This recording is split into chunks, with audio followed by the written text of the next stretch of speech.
The first thing Clara Bennett learned that morning was that a house could be stolen without anyone touching the door.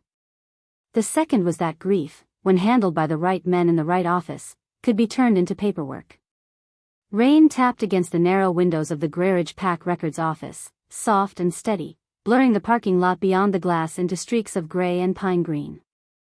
Clara stood in front of the long oak counter with her mother's old wool coat buttoned to her throat and told herself the trembling in her fingers was from the weather. It wasn't. The room smelled of damp paper, floor polish, and sealing wax warmed too many times over the same small flame. Behind the counter, Elder Edwin Pike slid a folder toward her as if he were offering a receipt, not the last piece of her mother's life. "Sign on the third line," he said, not unkindly, which somehow made it worse. Clara looked down. The paper said transfer of Pack asset. It said vacant cottage, North Boundary Road. It said Marion Bennett, deceased, no surviving legal claimants of recognized standing. The words were clean. That was the cruelest part. Nothing about the document looked ashamed of itself. Alpha Garrett Stone stood near the window with his hands folded behind his back, wearing the dark suit he used for council meetings and funerals, though Clara had learned there was not much difference in how he behaved at either. Beside him, Vanessa Moore adjusted the pearl pin at her collar and watched Clara with the gentle patience of someone waiting for a stray dog to understand it could not come inside. "This is only a formality," Garrett said. "Your mother occupied that cottage under Pack allowance. The allowance ended with her passing. You have been given more time than required." Clara kept her eyes on the page. She had heard that voice at ceremonies, at winter food distributions, at the spring oath renewal, always calm, always certain, always wrapped in the kind of authority that made other people question their own memories. "My mother paid taxes on that cottage," Clara said. Her voice came out quieter than she wanted, but it did not break. Edwin Pike gave a small sigh and tapped the paper with one thin finger. "Informal contributions are not ownership." Vanessa's expression softened. "Clara, no one is trying to be cruel. But you are an unmated Omega with no registered inheritance claim. It would be kinder for you to accept that some things were never truly yours." The coat collar scratched Clara's neck. Her mother had sewn it by hand after the first frost 5 years ago, sitting at the kitchen table beneath the east wall where afternoon light used to fall in a pale square across the floor. Marion Bennett had been poor by Pack standards, quiet by every standard, and stubborn in a way that never raised its voice. She had kept that cottage even when the roof leaked, even when Garrett offered to move her into Pack housing, even when neighbors whispered that a widow had no use for land on the north boundary. Clara had never understood why the house mattered so much. Not until now, not until she saw how badly they wanted her signature. She reached for the pen. It was heavier than it looked, silver with Garrett's initials engraved near the clip. As she bent over the document, a small error caught her eye. Her mother's name had been typed as Marion L. Bennett. Clara went very still. Her mother had no middle initial. She never had. But on the bottom corner of the page, pressed into the wax seal beside the witness mark, was a symbol Clara did know. A crescent moon beneath a tiny crown, so faint most people would have mistaken it for decoration. Clara had seen it every night for 3 weeks, stamped into the handle of the silver key her mother had left under her pillow. She signed her name slowly, folded her hands to hide the cold passing through them, and understood with sudden, terrible clarity that they had not sold her mother's cottage because it was worthless. They had sold it because they were afraid of what was still inside. Clara did not remember leaving the records office so much as finding herself already outside it, standing beneath the thin overhang while the rain stitched silver lines across the courthouse steps. The folder was gone. Edwin Pike had taken it back the moment her name touched the page, as if paper became more dangerous once she had handled it. Garrett and Vanessa walked past her without hurry, their voices low and ordinary, discussing the buyer, the closing date, the weather expected before the full moon. Clara should have listened. Instead, she stood with her hand in the pocket of her mother's coat, her fingers closed around the silver key until its small teeth pressed a shape into her palm. The cold metal pulled her backward, not into the rain, but into the kitchen of the North Boundary cottage 8 winters ago, when the windows had rattled in the wind and Marion Bennett had been kneeling beside the stove with flour on her sleeves. Clara had been 15 then, old enough to know they were poor and young enough to still believe poor was only a temporary condition if a person worked hard enough. Snow had pressed against the porch in soft white banks, almost 2 feet deep by sunset, and the cottage had smelled of yeast bread, cedar smoke, and the dried rosemary Marion hung from the rafters in careful bundles. There had been a leak in the east wall that week, a thin dark line running from the ceiling beam to the floorboards, and Clara had said they should ask the pack for help before the boards rotted through. Her mother had gone very still, one hand resting on the stove door, her face turned away from the firelight. "Never invite them to measure this house," she had said. Clara had laughed because it sounded like one of her mother's old sayings, the kind that carried more weather than meaning. But Marion had not laughed with her. She had wiped her hands on her apron, crossed the room, and placed her palm flat against the east wall. It was the strangest wall in the cottage, too thick for such a small house, built of old stone under the plaster, always colder than the others even in July. "A house can keep a family alive in more ways than one," Marion said. "And some walls are not built to hold up a roof. Some are built to remember what people tried to erase." Clara had stared at her mother then, confused by the seriousness in her voice. Marion was not a woman who dramatized ordinary things. She did not cry over broken dishes or curse when the pantry ran thin or complain when Garrett's counsel reduced her widow allowance again. She endured hardship with a quietness so steady that people mistook it for weakness. That night, however, she looked frightened, not of the storm outside, but of something much older than weather. She had taken Clara's hands in hers, warm from the stove, and spoken slowly, as if each word had to be placed where it could not be moved. "If one day they tell you this cottage is not ours, do not argue from anger. Anger makes people careless. Listen to the words they use. Look at the names. Look at the seals. People who steal with documents always believe no one will read the small things." Clara had asked who would ever want their little cottage, with its sagging porch, stubborn chimney, and north field too rocky to plant. Marion's smile had hurt more than an answer would have. The kind of people who know it is not little. Later that night, after Clara had gone to bed in the loft, she woke to the sound of her mother moving below. Through the gap in the floorboards, she watched Marion kneel at the east wall and press something silver into a crack near the baseboard. Nothing opened. No light appeared. No mystery announced itself. Marion only bowed her head for a moment, then drew the key back and held it against her heart. The next morning she acted as though nothing had happened, and Clara, who had chores to finish and schoolwork to carry 3 miles through the snow, let the memory settle into the quiet place where children keep the things adults are not ready to explain. Years passed. The leak was patched. The porch was repaired twice. Marion grew thinner, though she insisted it was nothing. Garrett came by once with 2 councilmen and offered to relocate them closer to the main pack road. Marion served coffee in chipped blue cups and said no before he finished the sentence. He looked around the kitchen with polite distaste, his eyes lingering on the east wall, and Clara remembered the way her mother's hand tightened around the dish towel. Now, standing outside the records office with rain soaking the hem of her dress, Clara understood that the warning had never been about keeping a cottage. It had been about surviving the day someone finally came to take what the wall had been guarding. By the time Clara stepped away from the records office, the rain had softened into a mist that clung to the courthouse windows and turned every reflection pale. She should have gone home, though she had learned that word no longer meant what it had that morning. Instead she crossed the street to the public notice board beneath the pharmacy awning, because her mother had taught her that people who steal with documents always believe no one will read the small things. The sale notice had been pinned between a winter road closure announcement and a flyer for Saturday market.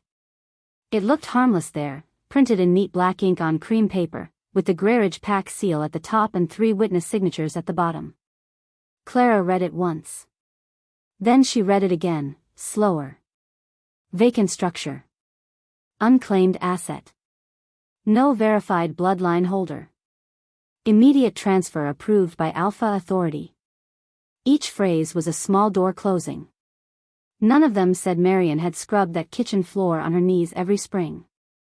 None of them said she had planted lavender beside the porch because Clara slept better when the windows smelled sweet in summer. None of them said a dying woman had hidden a silver key beneath her pillow with trembling hands and a warning she did not live long enough to explain. The law, Clara realized, did not have to lie loudly. It only had to leave out the living parts. She reached up as if to touch the notice, then stopped when she heard Vanessa Moore's voice behind the pharmacy wall, light and polished as church silver. She signed? Garrett answered, she did. The two of them were in the narrow side passage that ran between the pharmacy and the old tax office, hidden from the street by stacked delivery crates. Clara should have moved away. She knew that. Eavesdropping was the kind of thing people forgave in powerful families and punished in quiet girls. Still, her feet stayed where they were. Edwin Pike spoke next, his voice dry and faintly annoyed. Her signature helps, but it does not solve the entire problem. The buyer expects clear possession before the full moon. Then give him clear possession, Vanessa said. It is a cottage, Edwin, not a courthouse. A pause followed, long enough for Clara to hear water dripping from the pharmacy gutter into the metal trash can below. You do not understand what is built into that wall, Edwin said. Garrett lowered his voice. Careful. I am being careful. That is why I told you to complete the transfer before anyone from the Royal Circuit arrives. If the east wall remains intact after the moon turns, the old protections could wake. If that happens, her name becomes harder to bury. Clara felt the key in her pocket go cold against her palm. Not colder from the weather. Colder as if it had hurt him. Vanessa gave a soft laugh, but it had less confidence in it than before. Her name? She is Clara Bennett. She has no mate, no title, no wolf strong enough to hold a public challenge. Names are not always the problem, Edwin said. Records are. Seals are. Houses that were never properly surrendered are. Her mother should have accepted relocation when Garrett offered it. Garrett's reply came after a moment. Marion was stubborn. Marion knew too much, Edwin said. The words settled into Clara with a terrible gentleness. Not like a blow. Like a curtain being drawn back by inches. She had spent months telling herself her mother's final weeks had been ordinary illness, ordinary exhaustion, ordinary decline. She had accepted the casseroles left on the porch, the short prayers, the counsel's polite condolences, because grief had made the world difficult to question. Now every kindness from that time rearranged itself into something colder. Garrett stepped out of the passage first, and Clara turned toward the notice board before he could see her face. She studied the sale paper as if it were the most ordinary thing in the world. Vanessa passed next, perfume drifting behind her, roses and powder over wet pavement. Edwin came last. He stopped close enough that Clara could see the rain gathered on the brim of his hat. Miss Bennett, he said. Still here? Clara looked at him, then at the notice. Her hands did not shake now. That frightened her almost as much as the wall. I wanted to make sure I understood what I signed. Edwin's smile was small. Understanding is not required for a valid signature. He walked away before she could answer. Clara waited until all three of them crossed the street toward the council hall. Then she pulled the notice from the board, folded it carefully, and slipped it inside her coat. They had taken the folder. They had taken the cottage. They had taken her mother's name and pressed it into the shape they needed. But they had left their fear pinned in public with black ink, 3 signatures, and a seal. And Clara Bennett, who had been taught all her life to be quiet, finally understood that quiet was not the same thing as surrender. Clara waited until the council hall windows went dark before she returned to the north boundary road. By then the mist had thickened into rain again, not hard enough to turn her back, only steady enough to make every mile feel longer than it was. The cottage sat 4 miles from the center of Grayridge, past the feed store, past the last row of town houses, past the wooden sign where pack territory narrowed into pine forest and old stone fences. Clara had walked that road all her life, first with her hand tucked inside her mother's, later with schoolbooks under one arm, and finally with grocery bags cutting red lines into her fingers because delivery trucks did not come that far north unless someone important lived there. Tonight she carried almost nothing. A canvas bag with bread, a flashlight, the folded sale notice, her mother's coat around her shoulders, and the silver key in her pocket. It should have felt foolish, going back to a house the pack had already taken. It should have felt like trespassing. Instead, with every step away from town, the pressure in her chest loosened, as if some invisible hand had been holding her too tightly and was finally letting go. The cottage appeared between the trees without warning, small and hunched beneath the wet dark, its roofline uneven, its chimney leaning slightly to one side like an old woman refusing help. The porch sagged at the left corner. Moss had climbed the front steps. Ivy trailed from the eaves and wrapped the window frames in green-black cords. In daylight, the place looked neglected.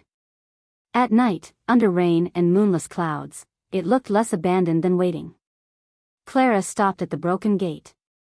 The iron latch had rusted open years ago, but her mother had always closed it anyway, looping twine through the bars each evening as if manners mattered even to fences. The twine was gone now. Someone from the pack had cut it. That small absence made Clara's throat tighten more sharply than the legal notice had. She stepped through and crossed the yard, her boots sinking into wet leaves. The lavender by the porch had gone wild, tall and silvered, its scent rising when her skirt brushed it. She remembered Marion kneeling there with a trowel, saying lavender kept bad dreams from crossing windowsills. Clara had believed her then. She wanted to believe her now. The front door was swollen from damp and resisted her shoulder before opening with a wooden sigh.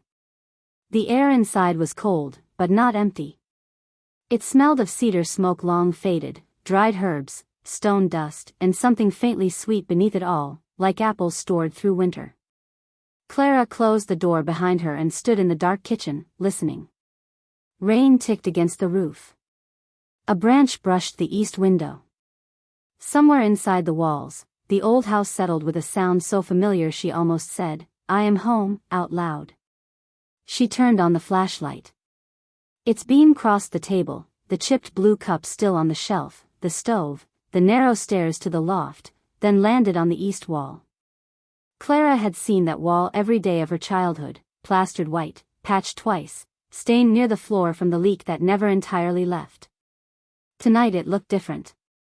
Not changed exactly. Revealed.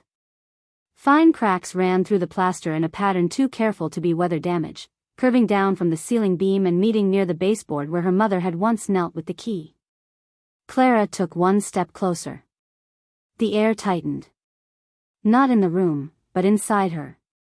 Her wolf had been quiet for so long that Clara had nearly stopped thinking of it as anything more than an ache behind her ribs, a small, tired presence that woke only during full moons and faded before morning. Now it stirred. Not with a growl. Not with power. With recognition. Clara pressed one hand to the wall. The plaster was cold at first, then warmed beneath her palm. A thin line of dust loosened and slid down, exposing old stone underneath. There, carved so delicately she might have missed it if Edwin Pike had not made her afraid of it, was the crescent moon beneath a crown. The same mark from the wax seal. The same mark from the key. Clara pulled the key from her pocket, and for the first time since her mother died, the house answered her before she even knew what question to ask. The key did not shine. It did not hum or grow warm in Clara's hand the way stories said enchanted things were supposed to do. It simply felt heavier, as if the small piece of silver had spent years pretending to be ordinary and was tired of the effort. Clara held it close to the carved mark, expecting to find a keyhole in the center of the crescent, but there was only stone, smooth with age, cold around the edges where the plaster had fallen away. She ran her fingers along the carving once, then again, following the curve of the moon down to the baseboard. Nothing moved. Rain continued tapping at the roof. The flashlight beam trembled against the wall, not because her hand shook, but because her breathing had changed. She tried the fireplace first, remembering old tales about hidden latches behind loose bricks. The key touched soot, iron, cracked mortar, and nothing answered. She tried the cupboard beside the stove, the loose board beneath the kitchen table, the window latch that had always stuck in winter, even the narrow door under the stairs where Marion had stored potatoes and jars of blackberry jam. Nothing. The cottage remained quiet, patient, almost gentle in its refusal. Clara sank back on her heels in the center of the kitchen, mud drying at the hem of her dress, her mother's coat heavy with rain. For one small moment, the kind of moment she would never have allowed anyone else to witness, her face crumpled. Not loudly. Not completely. Just enough for the ache to slip through.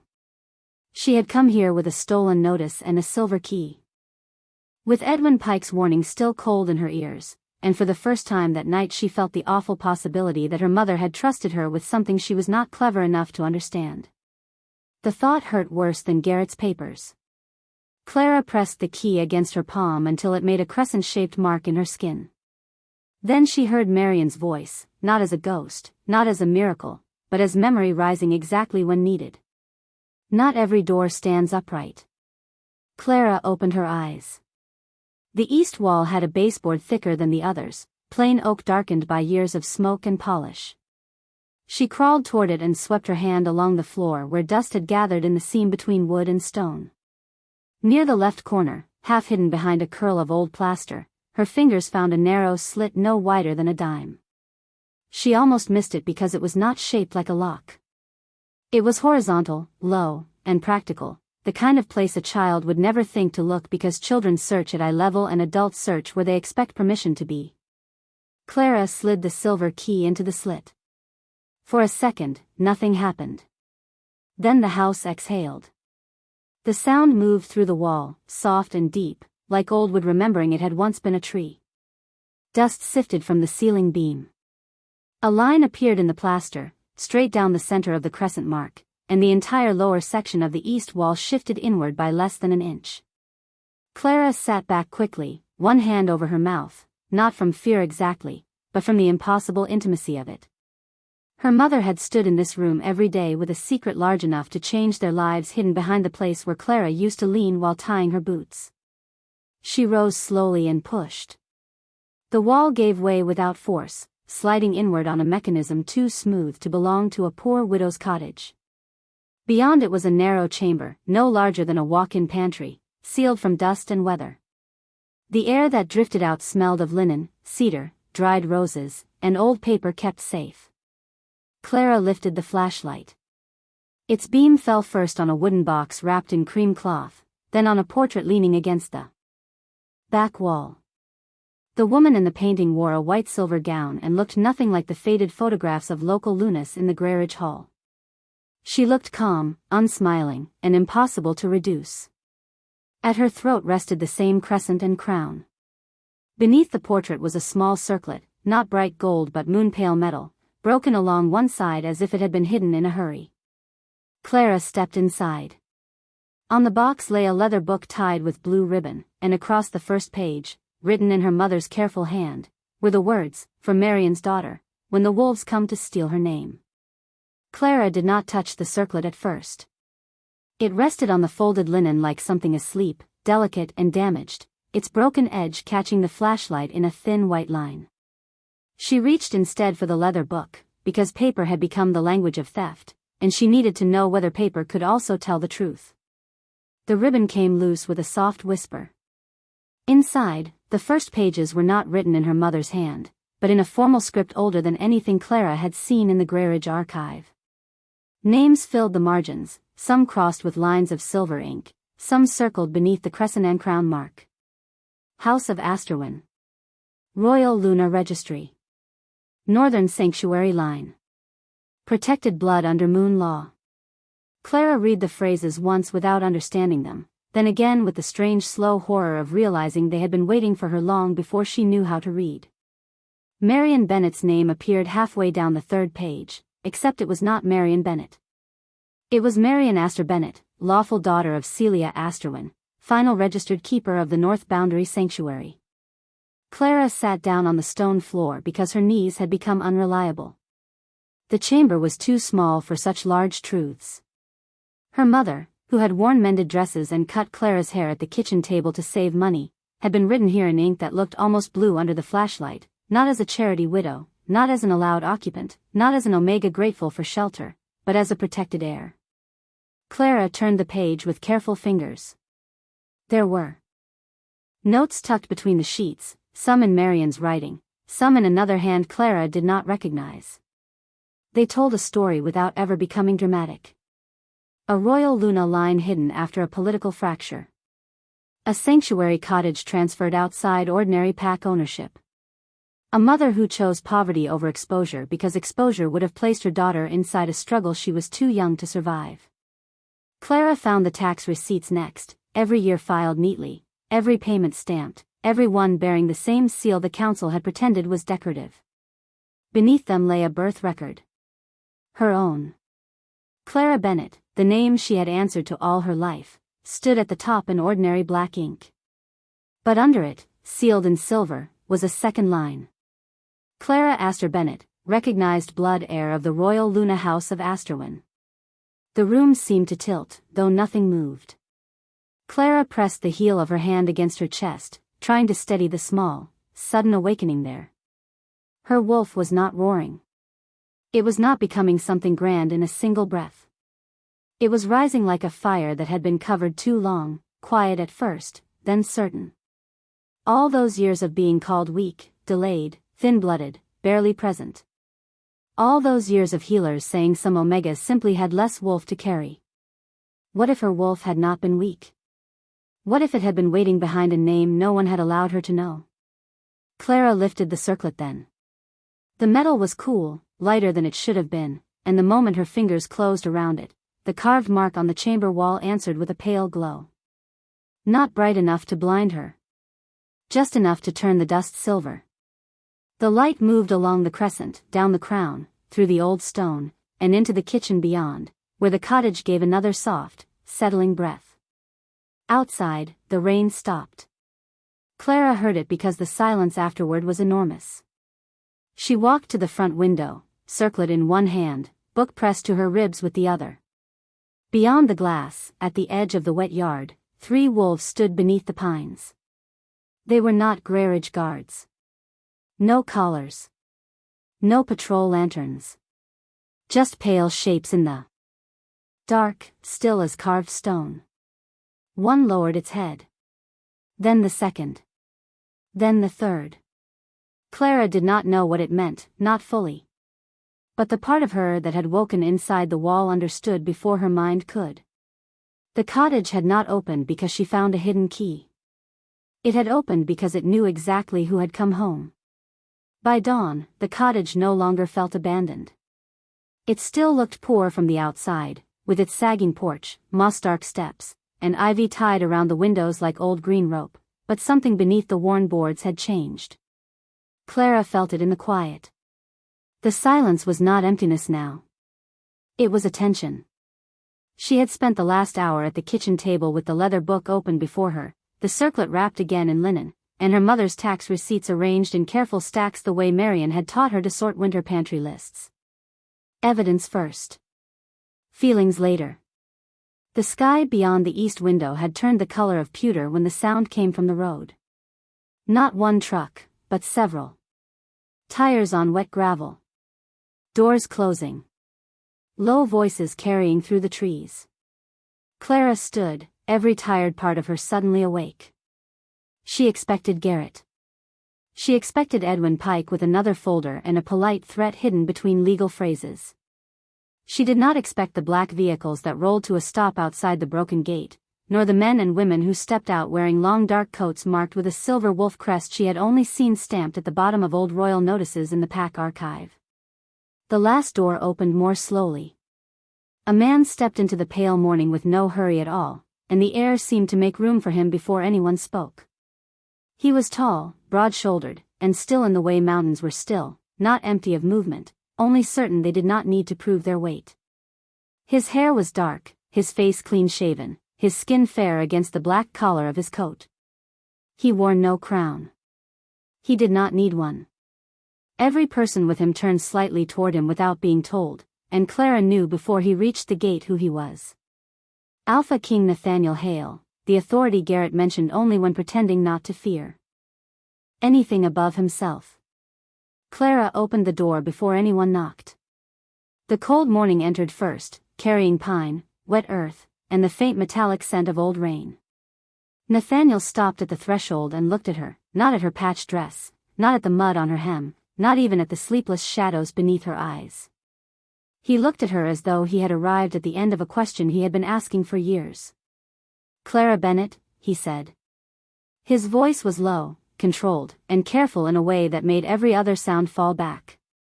Clara tightened her hand around the edge of the door. "Yes." His gaze moved past her once, briefly, to the east wall where the crescent and crown marks still showed through broken plaster. Something changed in his expression, not surprise exactly, but confirmation. "Did the sanctuary open for you?" Behind him, a woman from his escort inhaled softly, as if that question alone carried law in it. Clara thought of the hidden chamber, the book, the circlet, her mother's writing waiting in the dark. "Yes," she said. "Last night." Nathaniel inclined his head, and the gesture was not casual. It was recognition. Before he could speak again, another vehicle came fast up the road, spraying gravel near the ditch. Garrett Stone stepped out before it had fully settled, Vanessa beside him in a cream coat too clean for the muddy yard, Edwin Pike following with a leather case clutched to his chest. Garrett's smile appeared quickly and failed just as quickly when he saw Nathaniel at Clara's door. "Your Majesty," Garrett said, bowing just enough to be correct. "I was not informed the royal circuit had arrived in Greyridge." "No," Nathaniel replied. "I imagine you were not." Vanessa moved forward with soft concern arranged across her face. "There has been a misunderstanding. Clara has been under great strain since her mother's passing. She should not be alone out here with old papers and childhood memories." Clara felt the old reflex rise in her, the urge to lower her eyes, to become smaller so the room, the yard, the pack could move around her without resistance. Then the cottage settled behind her, a quiet creak traveling through the floorboards. Like a hand placed gently at her back. Nathaniel looked from Vanessa to Garrett, then to the carved mark on the wall beyond Clara's shoulder. "This house carries a royal sanctuary seal," he said. Edwin Pike opened his mouth, but Nathaniel did not raise his voice. He did not have to. If it opened for her, it was never yours to sell. The words landed softly, but Garrett went pale as if every document in his office had just turned against him at once. Nathaniel could have ended it there, with one sentence spoken at Clara's threshold while Garrett, Vanessa, and Edwin stood in the muddy yard with the faces of people who had expected a frightened girl and found an old law waiting beside her. For one breath, Clara almost let him. It would have been easy to step back, to hand the leather book to the Alpha King, to allow power to answer power while she remained what Greyridge had trained her to be, quiet, grateful, out of the way. But then she looked past Nathaniel at the broken gate, at the cut twine hanging limp from one rusted bar, and she thought of Marion closing that gate every evening as if dignity could be practiced in small motions until it became part of the bones. Clara stepped fully onto the porch with the book held against her chest. "I want the council called," she said. Garrett's eyes flicked to her, sharp with disbelief. Vanessa gave a soft, pitying sound. "Clara, this is not the time for a public scene." Clara looked at her calmly. "That is exactly what you counted on." Nathaniel turned toward her, and there was no impatience in his face, no royal annoyance at being interrupted. Only attention. "Are you certain?" he asked. Clara felt the cottage behind her, the old boards under her boots, the awakened mark in the wall, the memory of her mother's hand pressing hers across the kitchen table. "Yes," she said. "If they used records to take her name, then I want the records read where everyone can hear them." The council gathered before noon in the Greyridge meeting hall, a long room that smelled of cedar polish, coffee, and wet wool from coats hung near the door. Clara had stood in that hall many times at the back, serving during winter meetings, waiting. While others spoke about roads, patrols, food stores, taxes, and bloodlines as if those words belonged only to people with seats at the table. Now she stood at the center of it, with Nathaniel Hale to her right but not in front of her. That mattered. He did not reach for the papers. He did not speak first. Garrett sat at the head table because habit had not yet learned he no longer owned the room. Vanessa sat beside him, pale but composed, her hands folded over a cream handkerchief. Edwin Pike opened his leather case with careful fingers and arranged documents as though neat stacks could still save him. "This young woman is grieving," Edwin began. "The council should consider her emotional state before treating old family keepsakes as legal evidence." Clara placed the sale notice on the table. "Then start with yours." The room went still. Clara pointed to the first line. "Vacant structure." That was false. "My mother's registered belongings were still inside, and I was never notified of removal." She pointed lower. "No verified bloodline holder." Also false. "You had access to the widow registry, the tax receipts, and the old sanctuary file." Edwin's mouth tightened. "Those files are incomplete." "No," Clara said, opening the leather book to the third page. "They were separated." She laid out the receipts one by one, each stamped with the crescent and crown seal. The sound of paper touching wood became louder than voices. "Here is the North Boundary tax record for 12 years. Here is the sanctuary exemption filed under Marion Astor Bennett. Here is the witness seal used on the transfer, signed by Thomas Vale, who passed away 3 years ago. A dead man cannot witness a sale." A murmur moved through the elders. Garrett leaned forward. "Careful, Clara." For the first time in her life, his warning did not make her smaller. "I am being careful," she said. "My mother taught me to read the small things." Vanessa stood abruptly, her chair scraping the floor. "This is absurd. An Omega cannot claim Royal Luna standing because she found a pretty old book in a wall." Clara unwrapped the linen cloth. The broken circlet lay in her palms, dull beneath the overhead lights until her thumb touched the crescent at its center. Then the mark brightened, silver and soft, and every elder in the room rose before they seemed to understand they had moved. Nathaniel bowed his head slightly, not to the circlet alone, but to Clara holding it. She looked at Garrett, then Edwin, then the council that had known her as a girl with no standing. "You can call me Omega if you need to," she said. "But you do not get to call my mother erased." For a long moment after Clara spoke, no one in the Grarage meeting hall seemed to know what sound should come next. The elders remained standing, not because they chose to honor her, but because the old law had moved through them faster than pride. Clara saw the confusion on their faces, the discomfort of people who had spent years calling her small and were now being asked by something older than council custom to make room. Nathaniel stepped forward then, but only half a step, enough for the silver crest on his coat to catch the light. "The transfer is suspended," he said. "The North Boundary property is under royal protection until a full review is complete." Garrett's jaw tightened. "With respect, Alpha King, Grarage has handled its internal records according to local authority for generations." Nathaniel looked at him, calm and unmoved. "That may be the problem." The words were not loud, but they traveled through the room with the weight of a door closing. Edwin Pike reached for one of his folders. "There are procedural explanations." "Then you will provide them to the royal auditors," Nathaniel said. "Not to the people you have been asking to trust your handwriting." A low murmur passed along the benches. Vanessa sat down slowly, the cream handkerchief twisted between her fingers. Clara should have felt satisfaction. Instead she felt tired in a way that seemed to come from years behind her, from every winter her mother had stretched soup with potatoes, every council notice Marion had read twice, every visit from Garrett that ended with her mother standing at the kitchen sink too quietly. Then the rear door opened. Mrs. Ruth Keller entered with a cane in one hand and a folded envelope in the other. She was small, silver-haired, and wrapped in a navy raincoat, the same woman who had brought casseroles after Marion died and who had once taught Clara how to mend a torn cuff without leaving a visible seam. "Forgive me," Ruth said, her voice thin but steady. "I was told the council was discussing Marion Bennett." Edwin's face changed before anyone else's did. That was how Clara knew Ruth mattered. Nathaniel gestured for her to come forward. Ruth placed the envelope on the table in front of Clara, not in front of Garrett, not in front of Edwin, not even in front of the Alpha King. Your mother asked me to keep this if anything happened before she could send it. Clara touched the paper. The envelope was smoke-stained along one edge, and Marian's handwriting curved across the front with painful familiarity. To the Royal Circuit, regarding sanctuary concealment and unlawful pressure. Ruth looked at Clara with wet eyes she did not let fall.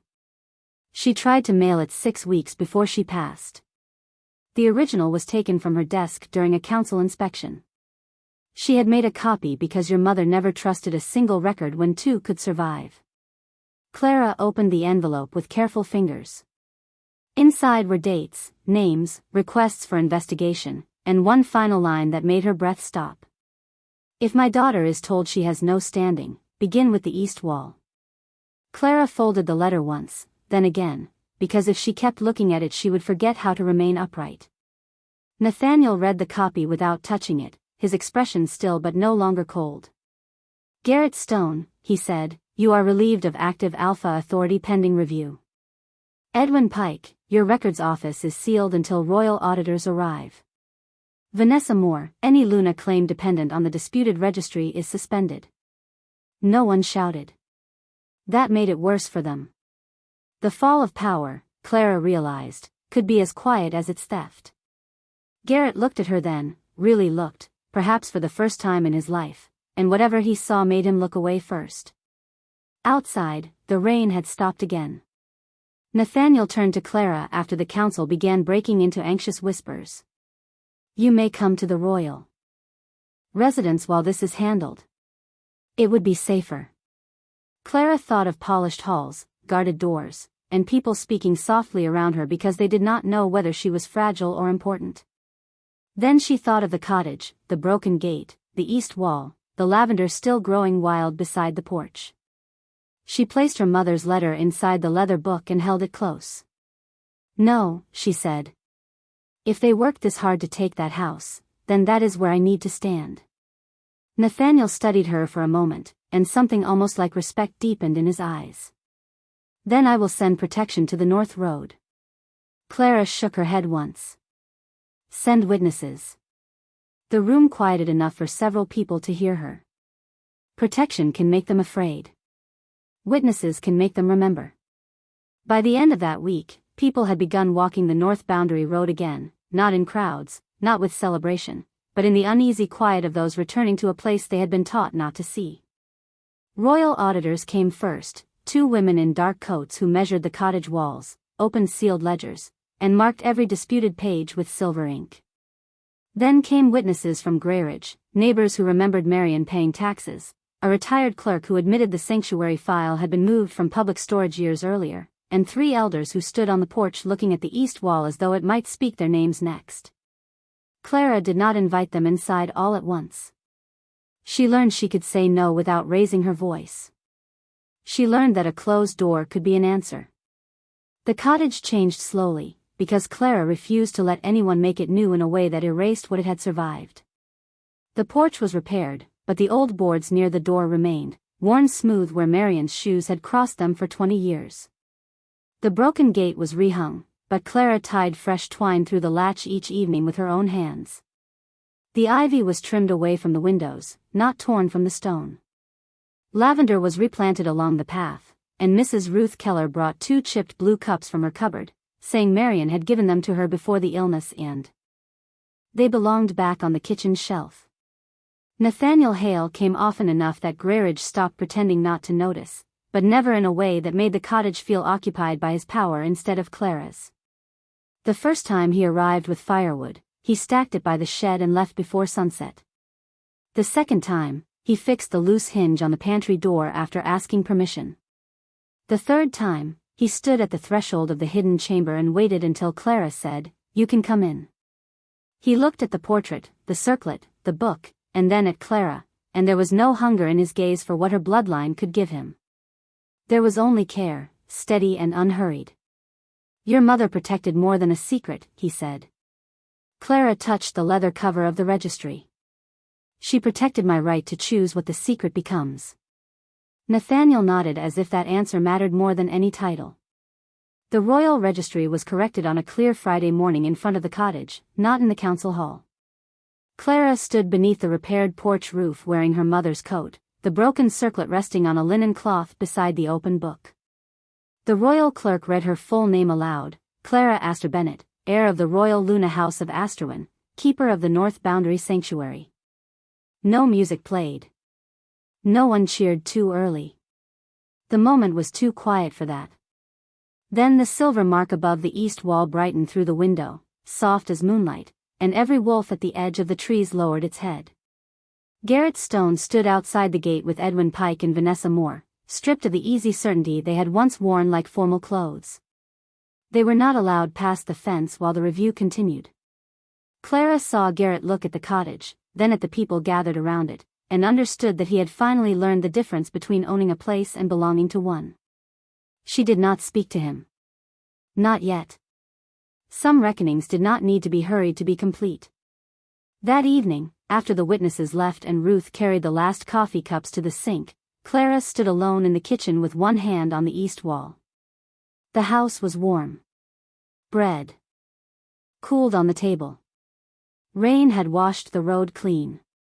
Nathaniel waited outside by the gate, giving her the silence to say goodbye to who she had been before stepping into who she was becoming. Clara closed her eyes and felt the cottage breathe around her, not as a ruin, not as evidence, not as the last poor thing her mother had left behind, but as the first loyal thing that had refused to forget her. They had sold it because they believed it was all Clara Bennett had left. They were wrong.